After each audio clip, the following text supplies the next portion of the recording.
Bismillaahirrahmaanirrahiim. Halka waxaan idinka soo gudbin doonaa gabay uu leeyahay abwaankeena weyn abwaan Jaamac Saalax Warsame. Gabaygan oo daaran wadaniyad. Gabaygan sida tan ayuu dhacayaan.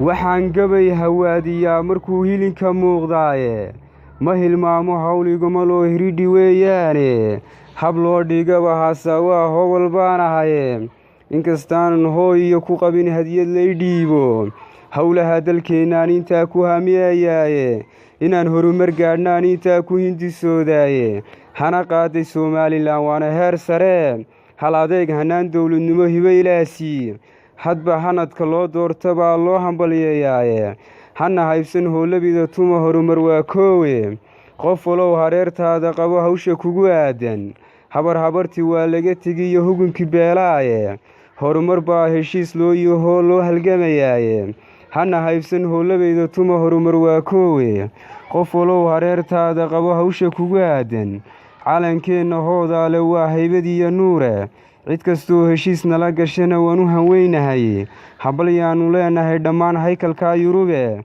hana haybsan howlabida tuma horumar waa koowe waa kaa dadkeennii wada harqaday higtay gaajaduye ubadkii hareeraha ka dherag haydhanka ahaaye iskuul hodana hoy loo dhisiyo horumar waa koowe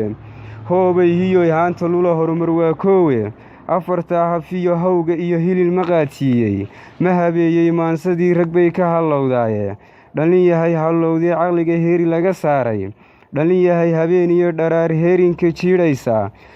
ee gacanta loo haadiyey holo ka ordaysa